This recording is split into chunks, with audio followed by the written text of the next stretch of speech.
welcome back to more Pokemon HeartGold. So last time we explored the world with Rock Climb, and we also got the GB sounds as well. That was really cool. And now I did catch that Wobbuffet like I mentioned last time, so that's all ready to go once we start catching the roamers. And then yeah. But today though, we're not going to be thinking about them yet. I want to catch another legendary Pokemon. I'm actually going to do things a little bit out of order actually, so yeah, that's going to be a little bit weird. But yeah, before we do that though, there's actually quite a lot of numbers you can get, hopefully, so yeah. So yeah, I'm going to try working on that today, so yeah. First off, we'll plant the berries, because again, I mean, I don't know if we need this many berries at this point, because we are so close to the end now, but yeah, it's okay. Same here, let's start with this. There's actually a rematch on this route too, which I might also do as well, as you see that. But yeah, first off, let's try going to Cerulean. Because yeah, I believe we now have access to this. We have access to this phone number, so let's see if I'm correct. I also did bonus password or screen as well, so yeah, no problem with that. But yeah, like I said, I did catch a Wobbuffet. Took a while actually. I also bought some hyper potions to off screen as well. Probably also gonna buy more repels and escape ropes too. Which yeah, we'll do before we actually go to the next area. But anyway, here she is. Let's get Misty's number. Oh, the sunset here. It gives you courage to go on, you know? Right, why don't we exchange numbers? There you go. Give me a call on Wednesday morning if you want another battle with me. So there she goes. She only appears after Suicune has been defeated, so yeah, there's that. Next up, let's go to Celadon. For our next one. This is one I should have done in the last part, but that's okay. Again, I've been doing horribly at getting these numbers, but that's okay.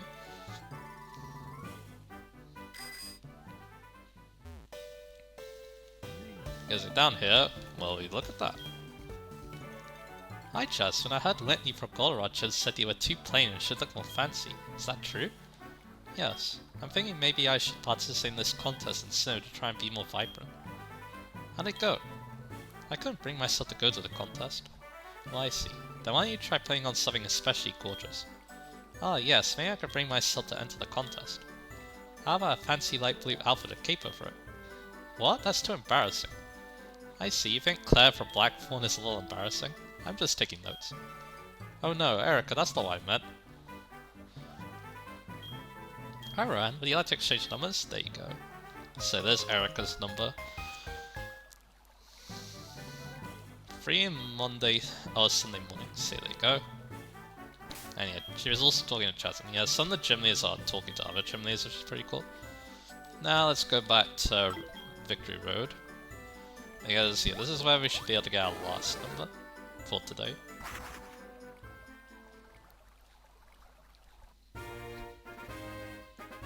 So let's go. And here she is. I'm on the way to my dad's house to give him his lunch. The Elite Four has no time to rest day or night. It's such hard work, you know. Say, do you want to exchange numbers? Yeah. There we go, 3 numbers in one day. So that's nice. Call him Monday around noon if you want to battle. That's actually tomorrow, so yeah, technically I could battle her if I want to. Although I'm not so sure if I can record then, but I guess we'll see. I got something going on tomorrow, so yeah.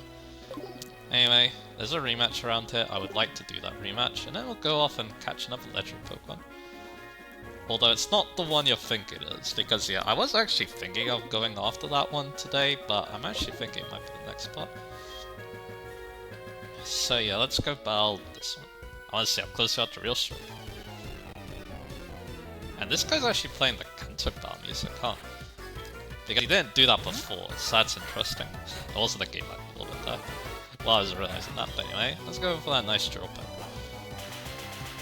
So yeah, I didn't know that actually happened because yeah, I don't really rematch people that much in this game, at least before. But yeah, now that I know how good it is, then yeah, I'm definitely gonna do that. Yeah, this is a good trainer to get rematches from later, potentially, because yeah, he's an ace trainer, he's got a lot of Pokemon, they're gonna be high leveled later, so yeah. That's obviously gonna help us out a lot. So yeah, level 56 for Gur. And Kingler's is lost, so yeah, his team is no different, but it's stronger, I'm pretty sure, so yeah. And he's got Protect. Man, that's kind of cool that, yeah. This is yeah. What was I trying to say there? My coverage been horrible, but anyway. Technically, yeah, this is Kanto. And yeah, the fact that it's not playing the Kanto battle theme, yeah, it definitely makes that more believable, but anyway. God, life is even tougher. With that done, let's go to Route 28. Where is that? Well, it's where Mount Silver is, actually.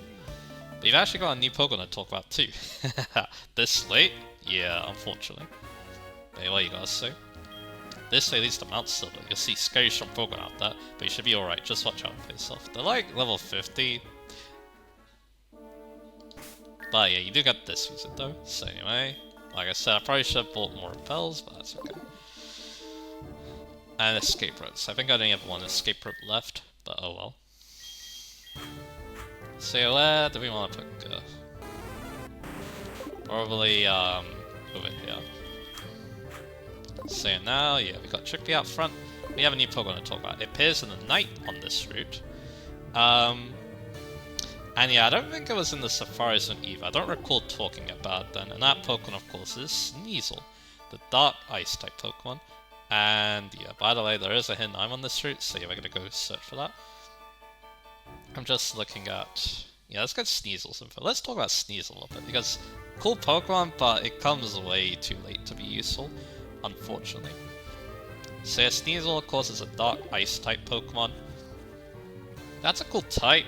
It was really bad for it in Gen 2 and 3, which was...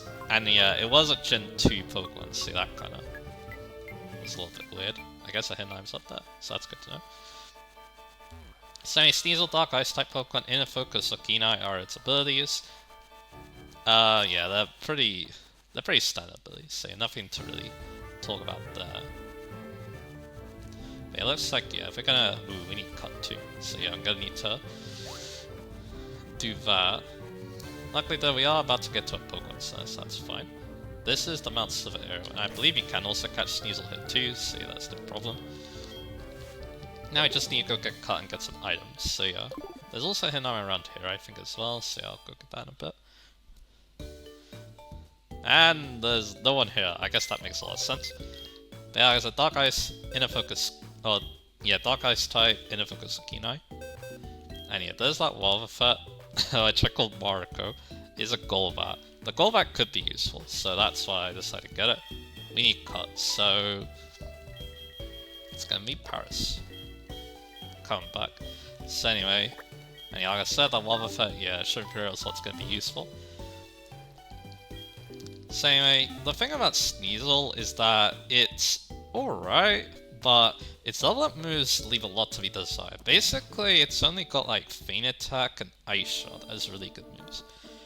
Beat Up technically could be good, but yeah, it's more of a niche move than anything, so yeah. So yeah, what do you do then? Well, it evolves against Night Slash, which is really good. But yeah, its evolution costs a lot of BP, because I'm pretty sure you can't get the Razor Claw normally. And yeah, over here we got the 2 items on this route. TM35 Flamethrower, that could be nice. But again, you can also get that in the game corner and find Rare Candy. But then also we have this house too. Sneasel's and Mount Silver, so I guess I'm going to talk about it then when I'm, you know, climbing. Hey, they have a Pharaoh. Alas, you found me. My peace and quiet to heal myself on the exhaustion of standing in the spotlight has been exposed. What? You're not the media? Then you must be one of my fans. Why don't you say so? You keep it to yourself that I'm here, right? I'll give you this for that. You get TM47 Stealing. Again, pretty late to get this move, but that's okay. It contains Stealing. I remember I was wearing a dress inspired by this move on my debut stage. Alas, being a legendary idol is so demanding. I've been retired for some time, but people never stop chasing after me, like you.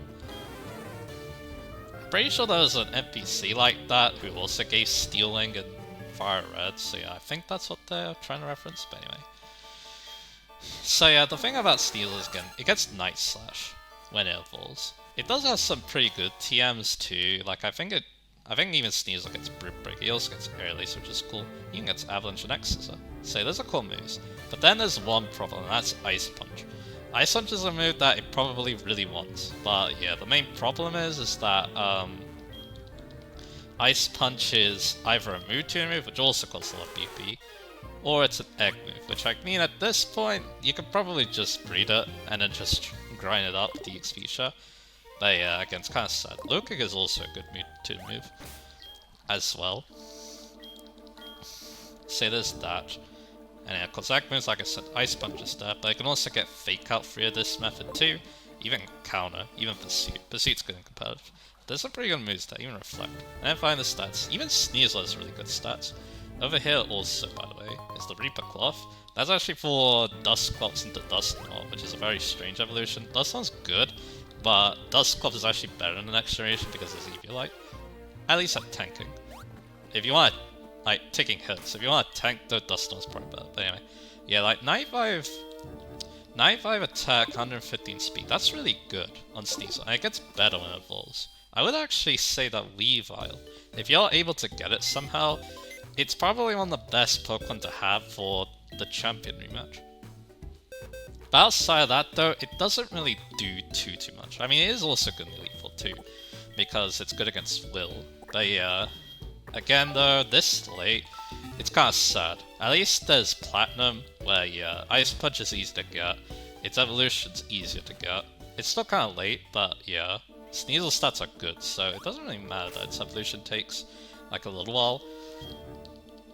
It's not the beat Cyrus for the second time that game, by the way, so yeah. But yeah, like I said, this game though, not great for it. Here's Mount Silver Cave, which we need Waterfall, so yeah, let me go get that.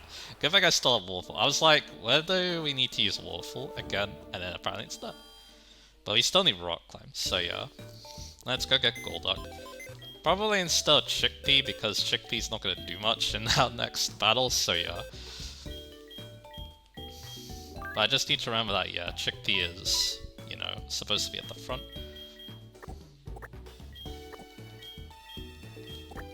Later, that's okay.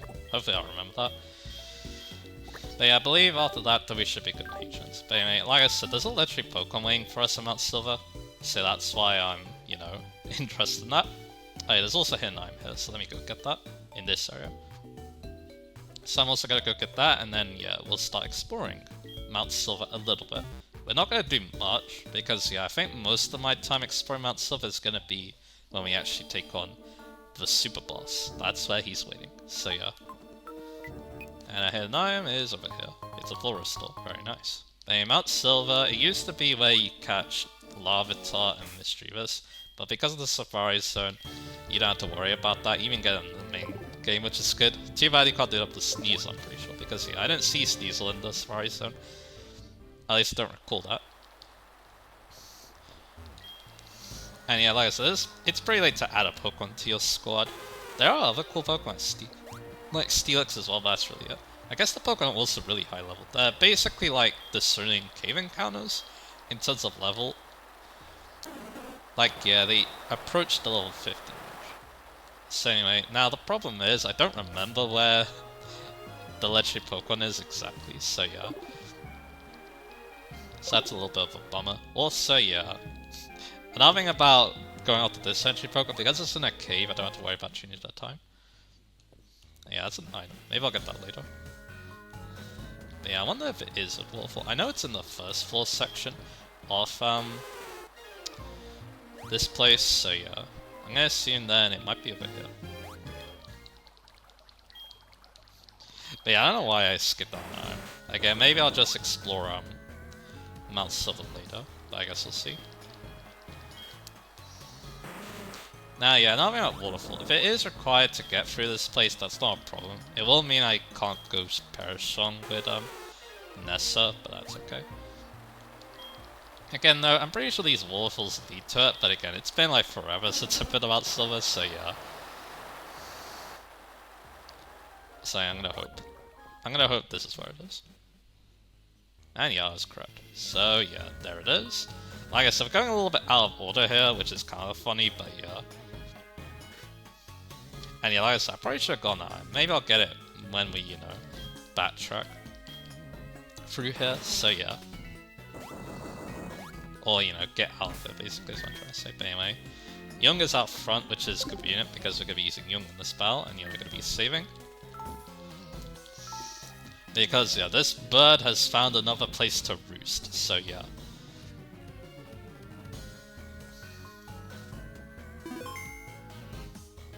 Alright, let's give this a go. So, there's a lot of things to talk about here, but yeah, first off, let's actually talk about Moltres, which is level 50, Fire Flying type, Pressure Threat's ability. It has the moves Air Slash, Safeguard, Flamethrower, and Ancient Power. So, kind of like Moltres. The main problem with it though is of course the Tinsel Rock weakness, but unlike Articuno though, it does have the stats to help make up for that, so yeah, I don't mind the type as much here than I did with Articuno, because Articuno really needs to be offensive Pokemon, but here though, Moltres definitely is, so it does fit its Fire Flying type quite well. Also helps that, yeah, it can actually use both types decently well too as well, so that also helps. But anyway, so that moveset's actually pretty decent, getting both Flamethrower and Air Slash, which is pretty nice. Yeah, even Ancient Power could also be used for some weird type coverage too, so yeah. And yeah, there's even some other decent moves too. Like, yeah, there's some TM moves that you can get via that as well, like Roost, Solar Beam, and Sunny Day, but they're probably easy to get via TM because, yeah, there's a kind of high levels, especially Solar Beam and Sunny Day, so yeah. So yeah, other than that though, yeah, not much else to say there, but it does have a decent attack stat, so you can even consider like earlies. But anyway, so yeah, via TM, not much else. Like, you can get more powerful fire type moves like Fire Blast and Overheat, which is pretty cool. Even Will-O-Wisp, even U-Turn are decent options too. Maybe even Aerialist if you really don't like Air Slash for some reason. I'd definitely go with Air Slash because of its stats. So yeah.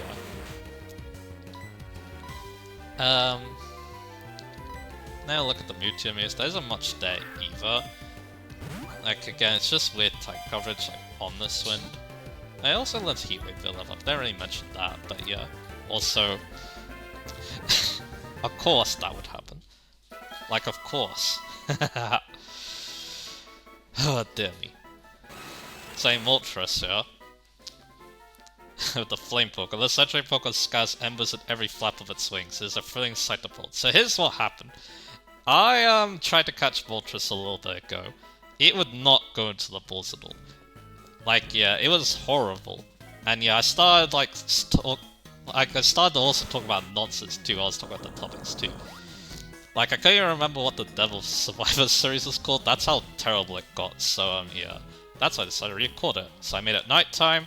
And yeah, one of my theories during those attempts was the Dusk Balls don't work as it's nighttime. I think my theory is now holding a little bit more water. Now I want the freaking water. Yeah. I'm sorry that I wasn't able to do the topics there, but yeah. Not to worry again. I'll have other plans for these topics. So yeah. But again, yeah, it seems like, yeah, Dusk Balls only work if it is nighttime. Again, I don't know if I'm just going crazy, but it feels like that's the case, so yeah. But yeah, that Moltres, those really terrible Moltres attempts though, yeah, they also, yeah. They convinced me to also think about timables too, so yeah. I'm probably also going to be doing that as well. So yeah. While we're here too, let's get this. The Expert Belt. That's actually a really good Helldive. Boost the power super effective moves. It's probably the Helldive of choice for Young. Because I think it's better than the Wise classes, so yeah. So yeah, Young is going to take this. So there you go. Young is mainly going for super effective hits anyway, so it's fine. It does mean that, yeah, our Psychics might hit really badly on neutral targets, but it's okay. Considering what battles we have left though, yeah, Young is mainly hitting super effective attacks anyway, so it's fine. But yeah, that's a Moltres. I didn't even talk about Moltres stats while I was ranting. But anyway. It does actually have some other good Mutimu's, many Tailwind, so yeah, that's also pretty good. So anyway, we don't need Golduck anymore, so yeah, we're going to put them away.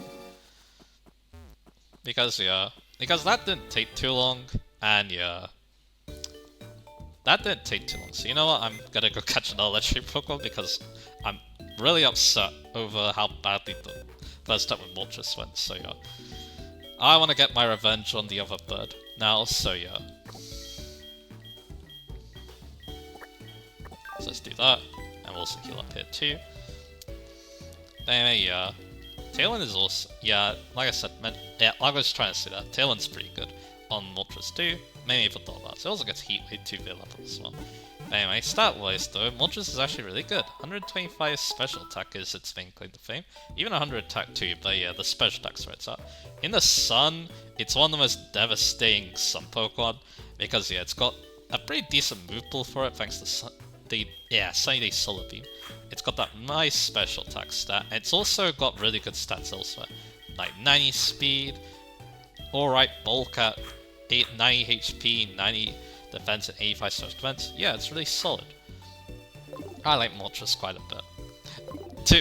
Not when it, you know, it takes forever to catch, but again, I don't know if it's because I was terribly unlucky or Dusk Balls don't work unless it's night. Same. Oh wait, still in Kanto. Let me go to Safari Zone, because I think this is where you can buy Time Balls. Because yeah, again, if we run into another situation like that where yeah, the Dusk Balls aren't working for some reason, then yeah,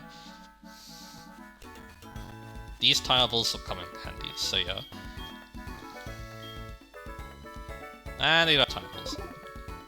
I wonder where you buy them, because yeah, I can't think of anywhere where you can buy them, unfortunately, so yeah.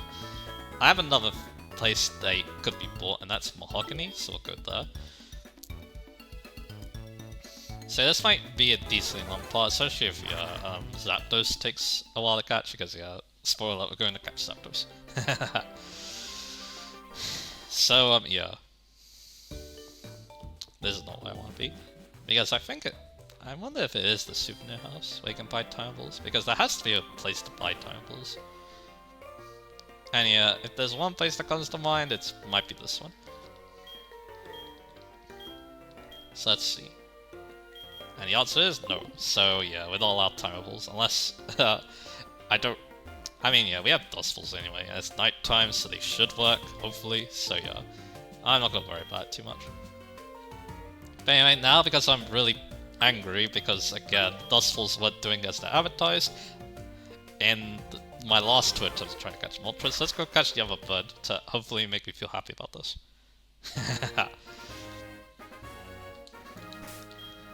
But yeah, if you want to know the numbers, I guess, it took like 70 balls and it struggled itself on the first attempt, and on the second attempt I gave up around 40 Dusk Balls, I think, so yeah. That's when the commentary went to hell, basically, so yeah. That's why I'm like, yeah, I'm not having fun recording this anymore, so I decided to redo it, so yeah. Yeah, that was one of the main threats I was having with Legendary cards, but even during Gen 3, when we only had Ultra Balls to work with, it wasn't even that bad. But that Moltres, for some reason, yeah, it was really bad for some reason. And again, I don't even know if it's, you know, because it does feel like I'm going kind of in circles with my speech, but yeah, again, I do wonder if Dusk Balls only work when it's nighttime. Again, so yeah. At least in this generation. I don't know about other generations though, but yeah, I think every time I'm gonna go catch a legendary Pokemon, I'm making it at nighttime, so yeah. Anyway, here's our next victim. The best legendary bird, so yeah, let's go. And Ian's calling us too. And he's learning a lot from me. That's at least nice to hear. That slightly brightens up my mood a little bit. So anyway, let's save the game again, because we're going to catch the final bird. Catching this bird's kind of important too, because it helps you get a phone number too, so yeah, we might think about that in the next part as well. So yeah. Alright, let's try to catch it. And what are we catching today? It's Zapdos, level 50, electric flying type with pressure for its ability. It has the moves Discharge, Agility, Charge, and Asian Power. So Zapdos, of course, it's a timeless Pokemon. Electric flying type is amazing because it's only weak to rock and ice. No Tynsel weaknesses on this bird. And yeah, being an electric type that's immune to ground, yeah, that's pretty good. I think I'm gonna go for Thunderbolt, because it can't lower special defense, which could make things problematic. So yeah. And yeah, to be honest, yeah, its pressure ability is not even that bad, to be honest, too, considering, you know, it's got a pretty good defensive type, and it also has pretty good defensive type, and it also has pressure. So yeah. Anyway, as for other moves, it gets Thunder Wave, and it just has to remember the move. And it gets Detect, which is mainly good for VGC. Then again, though, Zapdos is amazing at Dull Balls, so yeah, there's no problem there. Alright, let's go to Dusk Balls. Asian Power is kind of weird type cards, so I don't really like it that much because of that. Charge is okay. It doesn't really need Agility. Like I said, the Roost, though, could be good. Light Screen, I guess, is decent for support. Drill Peck, if you really want Flying type stab, I think it's your best option. It doesn't get Air Slash or Hurricane in this game, because Hurricane doesn't exist, obviously. So yeah. Anyway, yeah, I do feel like these Dusk Balls work a lot better when it's actually nighttime. And finally, the Thunder and Rain Dance combo.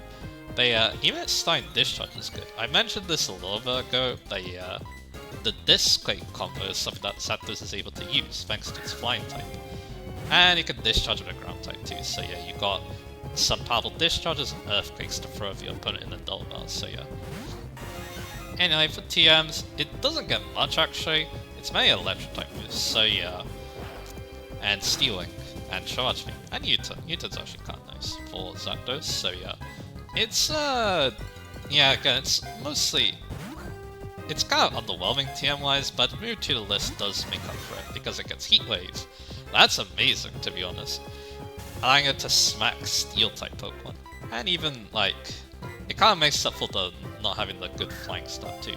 It also gets Signal Beam via this side as well, and even Tailwind if you, again, want to pick up Dull Balls a lot. And again, yeah, I think Zapdos definitely can do very well in those, so yeah. Anyway, as for stats, actually pretty similar to Moltres. It has 125 special attack and 100 speed, so it's slightly faster, as you probably expect. And after that, it has 90 HP, 90 attack, 85 defense, and 90 special defense. Yeah, Zapdos is pretty good, stat-wise. And with that amazing type, yeah, I mentioned there was a timeless Pokemon. Yeah, that electric flying type and its really good stats is the main reason why. It's always been a good choice as a Pokemon. Except in apparently Brilliant Diamond and Shine Pearl. So, yeah, that's kind of funny. So, yeah. I think it's because it doesn't have Heat Wave in this game, and that basically means... And no Hidden Power either. So that basically means that it only has electric type moves. So, yeah. That was definitely interesting to learn about, but anyway, let's go into Quake. Because Quake can only get damage by Asian Power. It only has 5 DP, so yeah, Quake can definitely outlast this. But anyway, finally, let's actually talk about some topics. So, and because I already talked about these topics that I've been recording, that means I don't have to stumble over my words as much thinking about these, so yeah. The first topic I want to talk about is expectations of Trails games I haven't played. So yeah, there's a decent amount to talk about here. The fun thing about this topic too is last night was when I beat, well, when I was recording this, that's when I beat Trails Sim Zero. And that was an amazing experience right there. And it's definitely making me hype for, well, the next game, Trails Sim Zero. And yeah, not only because, again, it's going to continue the story from Trails of Zero, which I really liked. It's also because, yeah, I've heard really good things about Trails of Zero.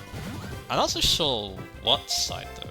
Because, again, I'll talk about this at Cold Stone 3 and 4, but yeah, I'm not so sure if it's the story that people really like about, Trails of Zero, or it's the gameplay, or both. So yeah, that's what's making me quite interested. I can't wait to see why. I do know some, like, details about Trails of Zero, and again, yeah, those are definitely making me a little bit excited about the gameplay, so yeah.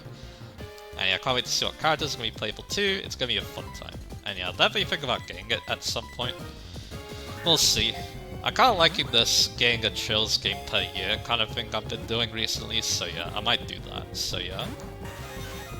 But anyway, after that, because I played Cold Steel 1 and 2, that obviously means that 3 and 4 come to mind, but yeah, the reason why I didn't go straight to 3 and 4 was because, well, the crossbow games are actually pretty good to play before then, so yeah. At least that's what I was advised to do, so yeah, that's what I did. And yeah, I don't regret that, considering, you know, Trails of Zero has an amazing plot, so yeah. And the gameplay's pretty good too, but yeah, again, I'll talk more about that later, because yeah, I definitely want to do a video talking about why I like Trails of Zero a lot. It's gonna take a while to make though, because yeah, I want to take my time with it. Especially because, yeah, I might have other things to attend to as well, so yeah. I might be getting a little bit busy, let's just say, so yeah. But anyway, back to Cold Steel 3 and 4. So Cold Steel 3 and 4 are very mixed. Like, yeah, I've heard some people like them, but other people don't. And yeah, I'm gonna assume that's because of the story not being as good as, like, you know, the past couple of games, so yeah. So yeah, we'll see about that. The main reason I want to play Cold Steel 3 and 4 though is, again, I think the gameplay, again, I feel like I'm gonna have fun with the gameplay, so there's no problem with that. Yeah, Ancient Power gives you that all stat boost, so yeah, there's that. But anyway. So again, yeah, I want to form my own opinion, and again, I feel like I want to form my own opinion with the plot, and yeah, I think the gameplay will still be quite fun as well, so yeah, there is that. So yeah, we'll see about that. Because again, most of the complaints I think I remember hearing are about the plot, so yeah. And maybe some gameplay things too, but I guess we'll see. But again, I don't really want to know at the moment right now. I just want to focus one game at a time, obviously. But yeah, I kind of just want to talk about, you know, what I've heard in the grapevine and stuff. So yeah. Then after that is Reverie. And I've heard good things about Reverie too, so yeah, I can't wait to play that at some point as well though. Considering my, like, track record, I guess, that's gonna be a little while. But yeah, Reverie though, yeah, again, I've heard good things about it as well, gameplay-wise. Story-wise sounds pretty interesting too, from the little I've heard about it too, so yeah. So yeah, again, quite interested in that one. So yeah, I can't wait to, you know, give it a go at some point. It's gonna be a little while though, I guess, so yeah. Then after that though, we recently got news about Daybreak, which is the newest game that's gonna come out. That one, I haven't actually seen some gameplay of, so yeah, it seems actually really cool. It seems like more of an action RPG, which is pretty nice. Pretty interesting evolution on the more turn-based games I'm more familiar with, so yeah. So again, yeah, Daybreak is definitely a game I can't wait to hear more about at some point. But again, that's gonna be a while, I guess, because again, I kinda wanna go with these more blind. Because again, I feel like, yeah, after playing Zero, yeah, that's making me think, yeah, I need to play these games blind. I get so much enjoyment out of playing them blind, so yeah. So yeah, those are all the games there. I'm not so sure where this series is gonna go from Daybreak, because again, I'm not so sure what the plot's gonna be all about in that game. I think I might have heard things about Daybreak might be leading to a sequel, but I guess we'll see at some point. I don't even know if that sequel has even, like, been confirmed or anything like that, but I guess we'll see. And that's just basically speculation at this point. But yeah, like I said, of course, my main thing I'm focusing on though is how is Azure gonna follow up Zero, basically. Because again, yeah, that's definitely the game I'm gonna play next. And then yeah, that will set me up nicely for Cold Steel 3 and 4. So yeah, that's really all I've got to say about that topic. So yeah, this next one might be a little bit lengthy, so yeah, let's go with it, I guess. Let's talk about Berserker builds. So yeah, unless you catch it, which you don't. So yeah, let's talk about Berserker builds. So yeah, someone made a pretty nice video showing off their very interesting builds with the Berserker class in some of the games. And yeah, why not? I'll go over these real quick. So yeah, of course, the first couple of games that the Berserker class is in, you only really needed to choose what unit you wanted to use, or you know, you could use multiple. MV6, to be honest, none of the Berserkers are really good units in that game. Like, you've got Gonzalez, who has really good shipping speed, but his accuracy is terrible. So, like in an Iron Man or something like that, yeah, he could be very risky, so yeah. So again, yeah, it's like...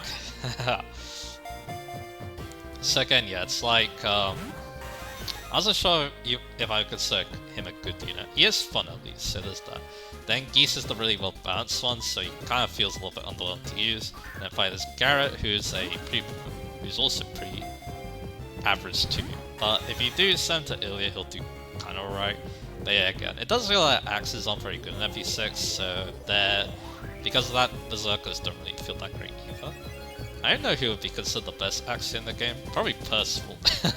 As sad as that sounds, because he can use those, so yeah.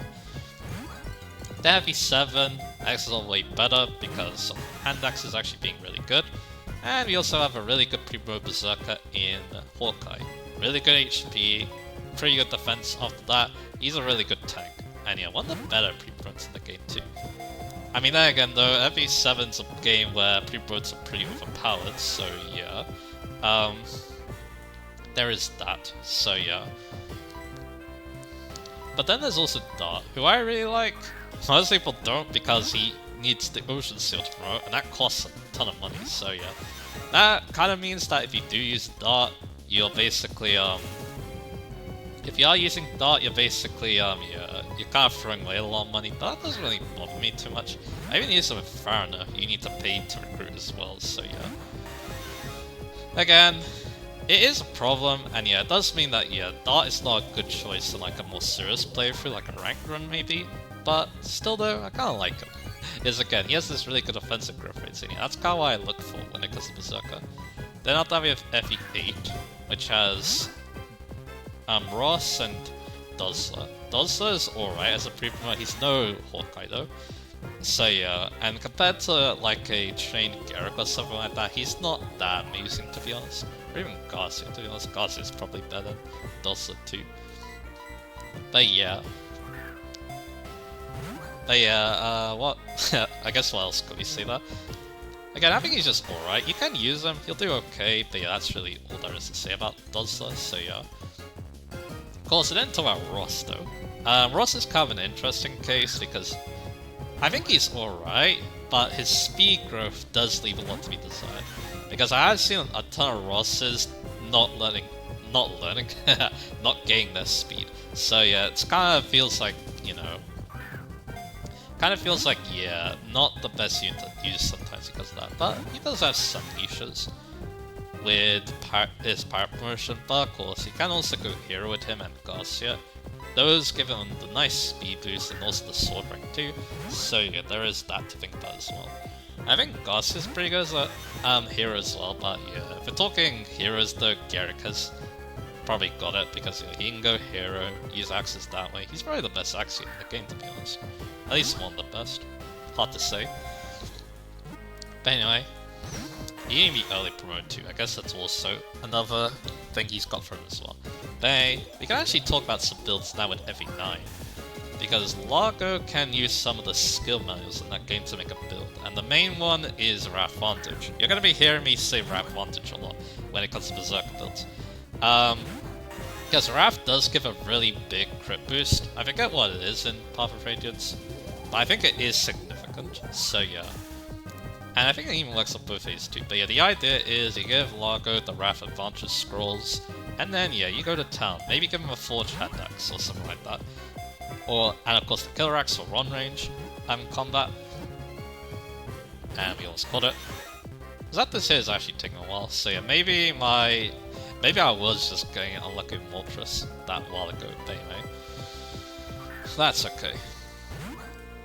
We'll still have a decent limp pot, I think, so yeah. Anyway, back to, yeah, talking about Largo. So yeah. It's an alright build, but again, I think I mentioned this before, but yeah, again, Largo does seem like he's alright. Like, he's an alright pre-pro.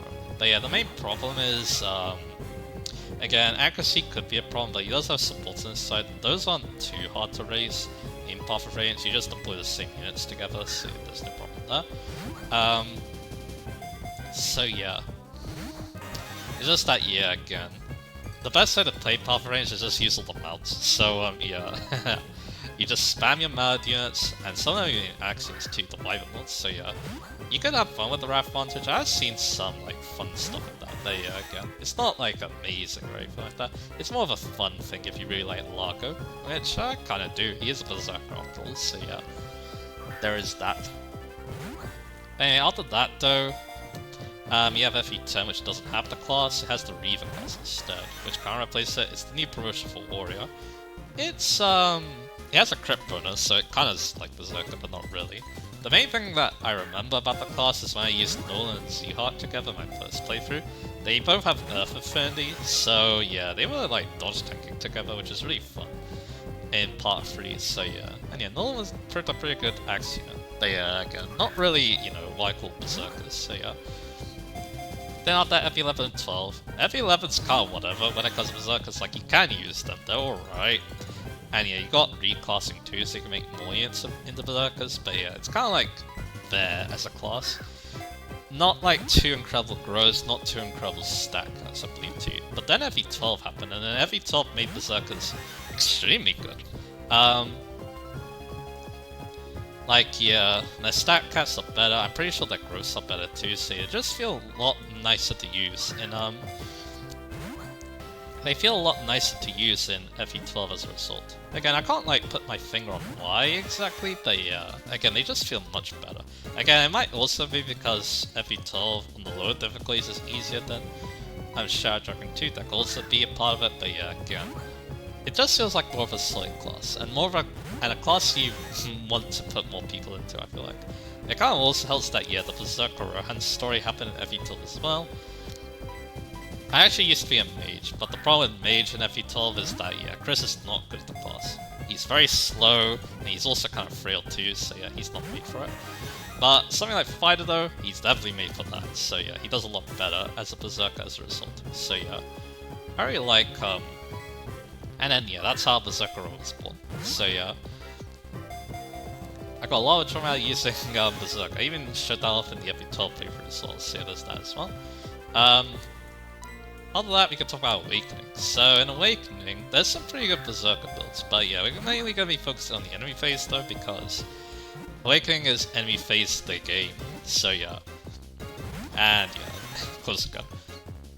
So, the main build that comes to mind is the Soul Answereth build. And yeah, you might as well list that Axe Fair because Berserker gets that skill level 15. It also gets Wrath, but Wrath doesn't add that much crit. So it's not a very good skill to use in Awakening.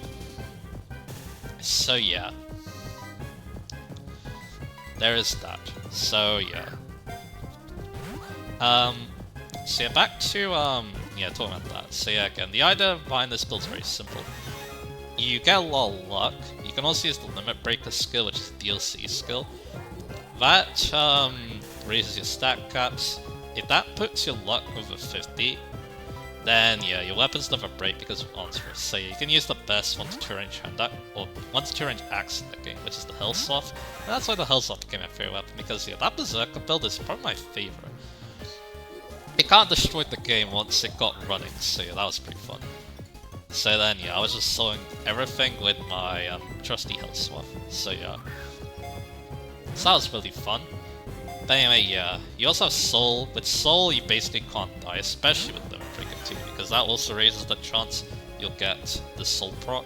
So yeah, that means that yeah, the other skills are basically whatever you want. There's some good options, like if you go Wyvern Lord, you can get Swordbreaker. Then yeah, not much could get you then. So there's that.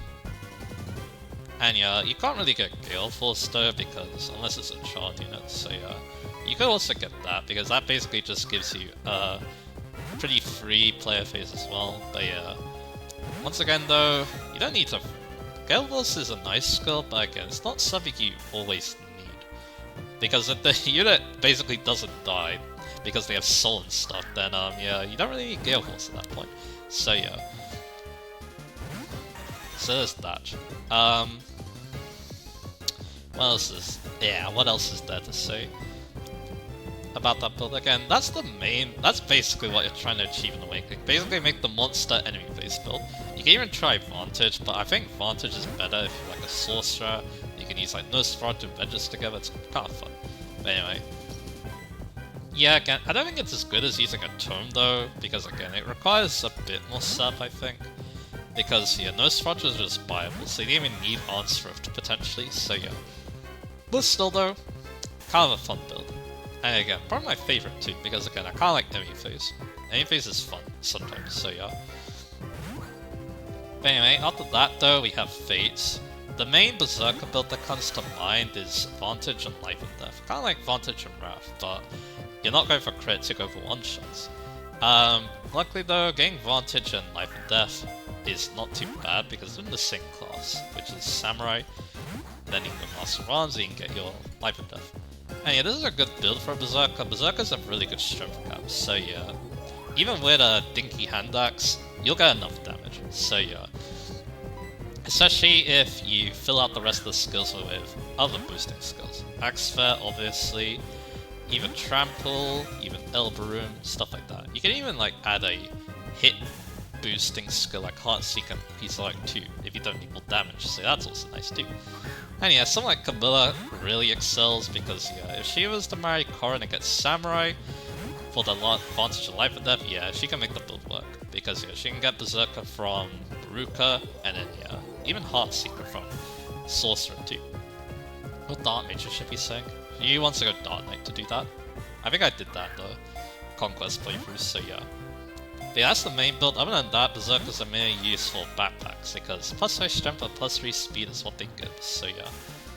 That's why people like to give Charlotte to Xander, because Charlotte also gives lots of strength and speed as well, on top of that, so yeah.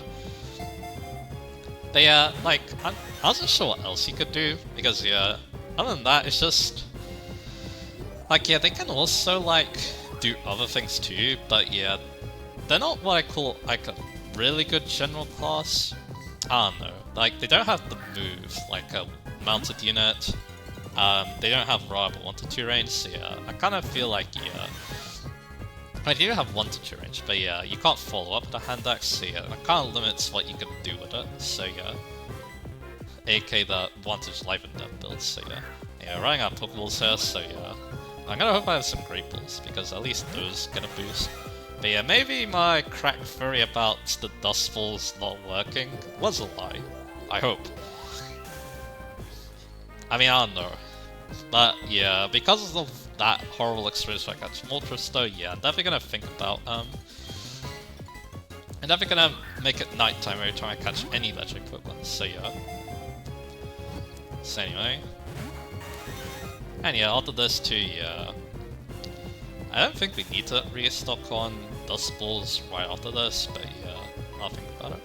I definitely need to restock after, you know, I finish catching Zapdos, but yeah. But yeah, I don't think I need to get more Dusk Balls on my next attempt, but yeah. Probably, yeah, I might just sink a lot of money into just buying more of them. I guess we'll see. But anyway. Back to, yeah, that. Again, yeah, I feel like you need to, if you are doing a Berserker build, I feel like, yeah, you need to go all in with it, so yeah. So that's why, yeah, I mentioned the Vantage Life and Death build. Then after that, we have 3 houses, because Echoes doesn't have playable axe units. So yeah, 3 houses, has War Master. War Master, has a crit bonus, so yeah, it's very similar to Berserker actually because of that, so yeah. So that's pretty cool. Trying to think. Alright, let's just talk about it. There's 2 main builds that come to mind when it comes to War Master.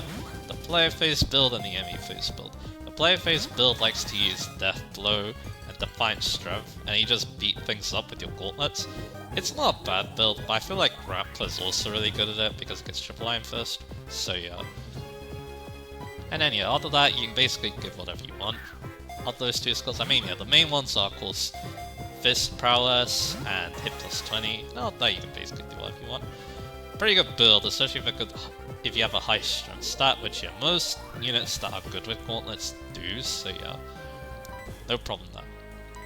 Then after that we have the enemy phase build. This one likes to use Wrath and Vantage, or even the battalion versions depending on the unit obviously.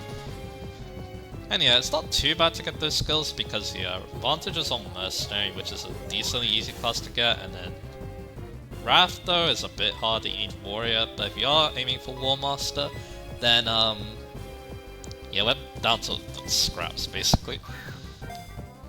Which is not good, but anyway, we're definitely not gonna catch on this attempt, that's okay. So anyway, back to yeah, trying to talk about stuff here. So yeah, the only phase builder, yeah, like I said, Vantage of Wrath, again, we're talking about that again. You can definitely get to like around 100 crit with that, because yeah, War Master's crit bonus really helps with that. You can even like use Axe crit too if you want. It also works well with Retribution, which yeah, Blue Lions really likes Retribution because they get it quite early. And in fact, yeah, you can get it pretty, like you can get it pretty other. Oh, well, I try to say that. It's not too bad to get on other routes because you can get, I think it's Index Swordfires for it too. Those are pretty good to tie as well, though it does require A rank. So yeah, there is that. What else can we say there?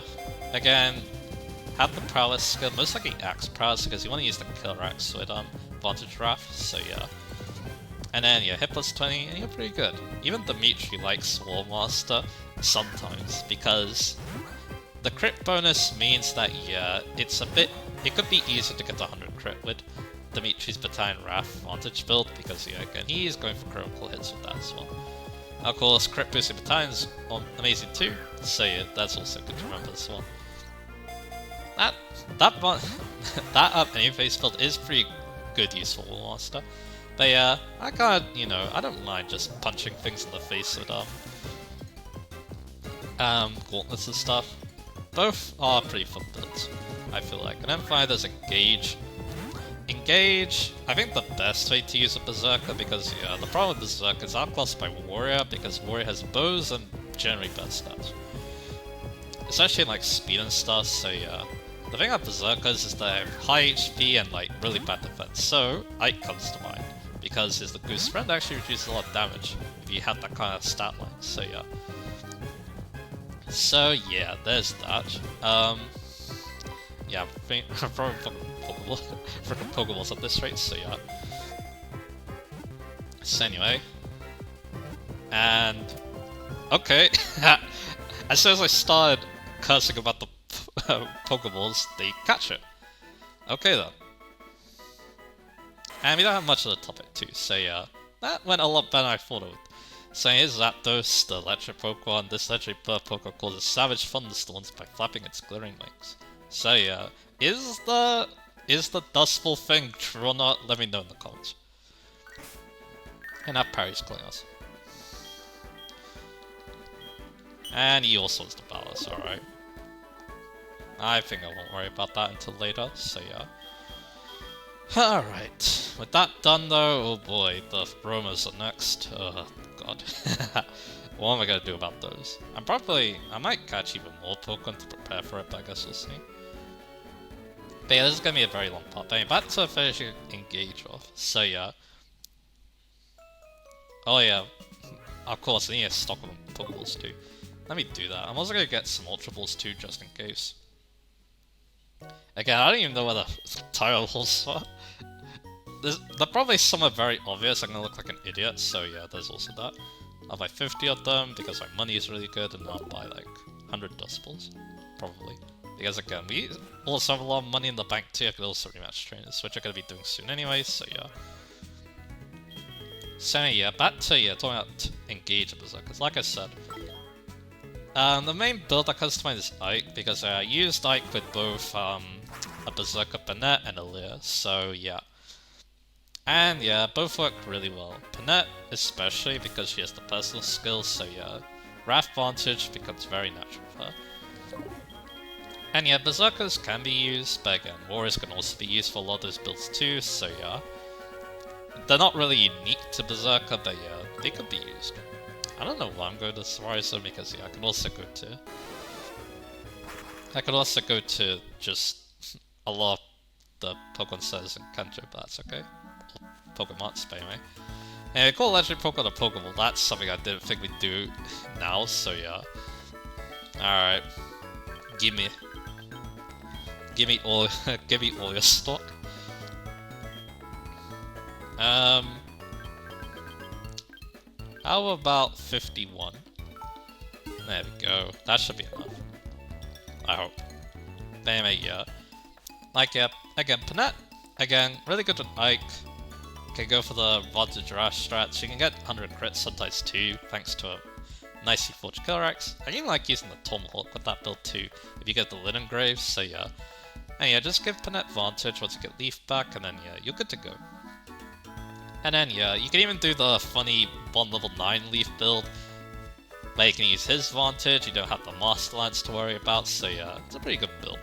With the crit bonus you get from the sync bonus, so yeah, those are the main Berserker builds that come to mind, but again, a Warrior can also use those two.